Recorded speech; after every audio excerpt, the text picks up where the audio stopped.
Rebu Hill from the Southern Human Rights Organizers Conference here in Charleston, hosted by the ILA Local 1422.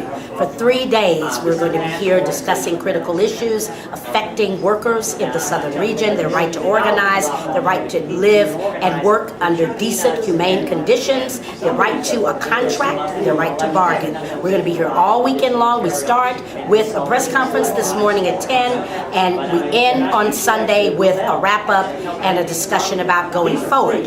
In the middle, tonight we are having a very special award ceremony, and that ceremony is going to be honoring Ken Riley. We're going to be honoring Mary Moultrie, William Saunders, and we also are going to pay tribute to the Orangeburg martyrs. So on Saturday, we have a major plenary featuring global supply chain workers and talking about the plight of those workers from the port to the assembly line to the manufacturing warehouses. We want to make sure that everyone understands the conditions under which workers work and how we can stand in solidarity with those struggles. On Saturday at 4 o'clock, we are going to the hospital for a demonstration to show our support for African American nurses and orderlies and other hospital workers who are fighting for their rights at the hospital, who deserve a decent wage, who deserve to be free from discrimination. When we end this conference, we will go back to our respective communities understanding what we have to do, what our charge is to make life better for our people wherever we are.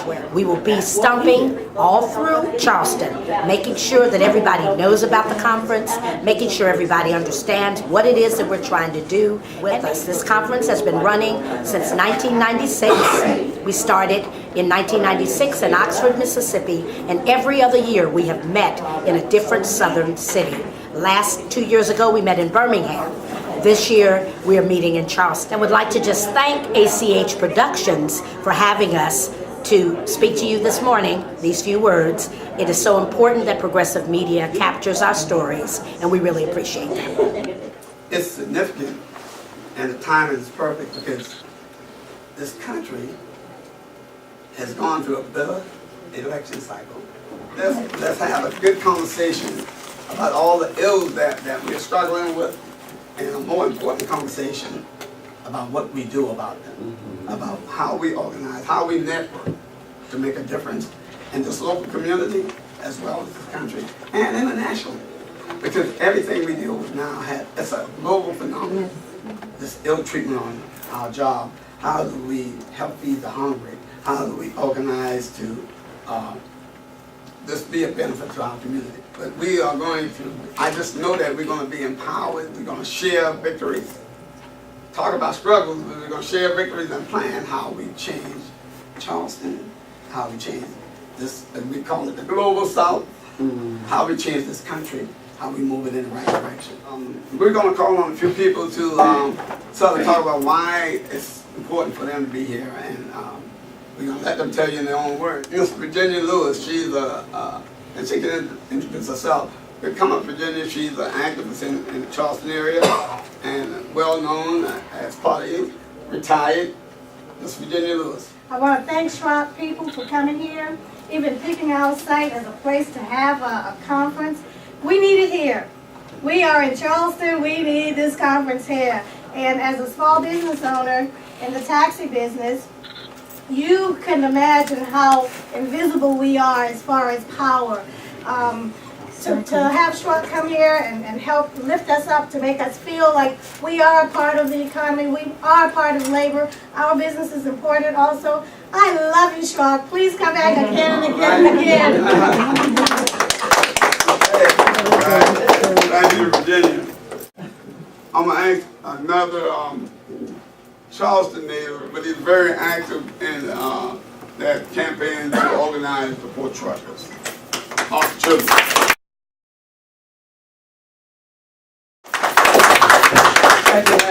And I'd just like to say that I'm too excited being retired from the trucking industry. I feel this is very necessary, and I'm just excited that this came to Charleston. It gives the truckers a chance to get involved, because I feel like truckers and the ILA, the longshoremen, are like a family, like it's a body. The ILA takes the container off of the ship, the truckers deliver the goods to the customer, and that's a family. That they work together. And I'm feeling right now in my heart and my mind as truckers are listening, and they're getting excited, and I'm excited already because I know what could happen and what's going to happen. And I want to thank this meeting for being taking place here in Charleston, and I just want to thank you for being here, taking the opportunity to be a part of it. All right. Next, we're going to call on my brother from North Carolina, Brother Saladin. I'm a part of the Southern Workers Assembly, a network of workers from throughout the South who realize that if the South is not organized, the labor movement and working people all over the country, will continue, to face, the horrors that we face. The human rights struggle has to also be a struggle to build power. It's not just a struggle to declare, how our suffering. It must be have a component to build power, to be able to challenge and to alleviate our suffering. Having the Human Rights Conference here is a statement that the human rights struggle must be a struggle to build power, consciousness, unity, solidarity, and that the labor movement must be at the front of this struggle. So we're very appreciative of the ILO for hosting this. It has been their struggle that reminds us that without a fight, the employers and even the right wing in government will run all over you. Whether you have papers or not, they will run all over you. So we're going to be having a planning session of the Southern Workers Assembly as a part of this round, where we're going to take the next steps to establish a structure and to establish initial direction to build a movement to organize labor in the South. And really, really happy to be here. Next, we're going to hear from Reverend Terry Tobin. I'm Reverend Jeremy Tobin, a Catholic priest in the Priory of St. Moses the Black in Raymond, Mississippi. Never in my lifetime has labor been under such attack as it is today. The right to organize, the right to take charge of your destiny is under a severe threat as back in the days when the unions were first forming. It's taking an especially virile attack because state houses across the country are attacking the right to organize and for collective bargaining. Even last night, the state of Michigan, another one governed by Republicans, is taken over. They're trying to put a right to work law to gun the right to organize by unions. This is absolutely wrong. As a representative of the faith community, it is against the teaching of my church, against the teaching of Christianity, against the teaching of the Bible, to deny people the right to organize and to take control of their destiny. And so it is imperative that it's so good to be here at SHRAC. I come together every one of these SHRAC gatherings with my brothers and sisters to affirm us together as one group in solidarity, speaking many languages, many cultures, many races, and we're going to say no to oppressive tactics by government or corporations.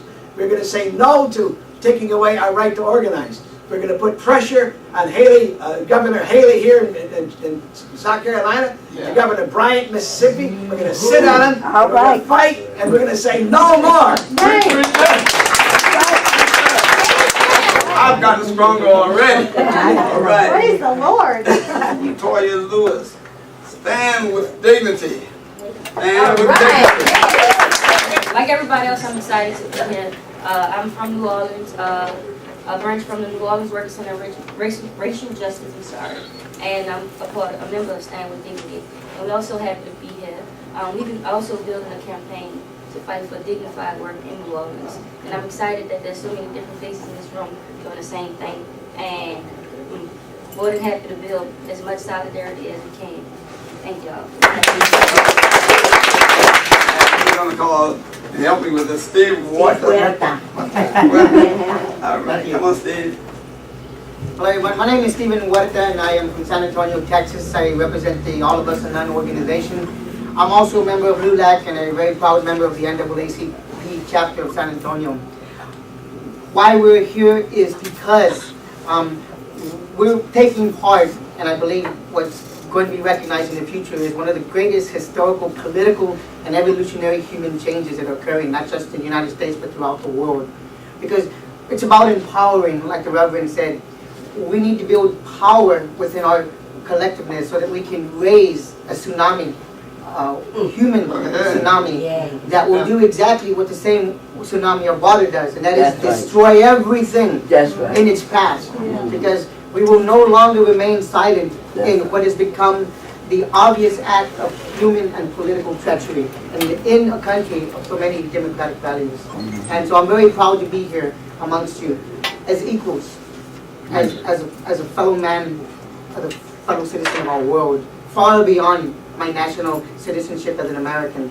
We're here to ensure that what we enact today is felt across the seas. So they can see that the sleeping giant in America has woken up again. That's right. All right. We are awake. Yeah. They bombed us. Guess what? We're fighting back. That's All right. All right, Call on my pastor, Yay. Reverend Lawrence Bradley. It's exciting to be with you this morning to talk about workforce and labor. One of the pieces that I hope in the next couple of days we'll get to share are some healthy pathways to help those that might have been left off the opportunities for work. The population I serve in particular are ex-offenders, and I'm sure in everyone's family there's someone who has a record. Very difficult for them to find themselves into the workforce. Some of the elements we hope to share with you is we found some successful programs that can help families get back to meaningful work and make a difference back in the community. All right. So in the next couple of days, we look forward to sharing and learning from you. Thank you. I'd like to just highlight a couple of struggles that the taxi drivers are. They've been under attack, and that attack led to them organizing. And it's a work in progress. It's the South Carolina Professional Drivers Association. We will talk about them and their struggle later on in the week. Another struggle is a significant struggle is some of the healthcare workers at MUSC has been going through it. It's almost reminiscent of 1969. And as a result, they have pushed back. And it's a significant struggle. But I am sort of glad that something happened because it started to uncover some of the behavior at that institution. So we're going to discuss their struggles some this weekend. Actually, a little more in store, so stay tuned. We look forward to a very exciting exchange on these lessons that's been taught us by history. And we are now going to become teachers of history for the next generation. So we have to do our part. It becomes our responsibility to forward the path forward of what the situation we find ourselves in now. So actually, a little more in store, so stay tuned. Stay tuned. For both. He was right. That's the problem. Hannibal's Kitchen. It's an icon in the community. It's important that the community continues to support it. But whenever I come to town or I have meetings with people from out of town, I bring them down here. When I'm pushing African American tourism, I push it down here. It's a $5 billion tourism industry. So we're developing a marketing plan to try and bring those dollars down here. I want to thank ACHG Productions for all they do in this community. Mr. LJ, today, if you had the opportunity to encourage any of the youth to become in the business such as yourself and to be successful, what encouragement or what words will you give them to get them motivated, encouraged to come to be a part of what's taking place in our great city? We know that there are obstacles. You know, coming from an African American perspective, obstacles are there, but we have to just forget about them, sidestep them, jump over them, and just keep persevering. Just keep working. Don't use them as an excuse. You know, just keep working, working. Get on a positive path and just stay on that road.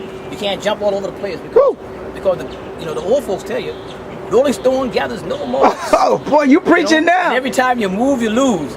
So you get on one of them ragging and just, like Martin Luther King said, if you're gonna be a street sweeper, be the best. You don't have to be doctors and attorneys. Just whatever you decide to do, just be the best of it. And be honest and be fair, and treat your people right. That's what it takes. Well, we have heard it from the horse's mouth. Treat the people right. Treat the people right. Again, my name is AC, Funtime Superstar, downtown Charleston at the legendary Hannibal with LJ. LJ, we would like to thank you, and we take our hats off to you, and we love you. Hannibal's Kitchen, serving the soul of the city. On the board.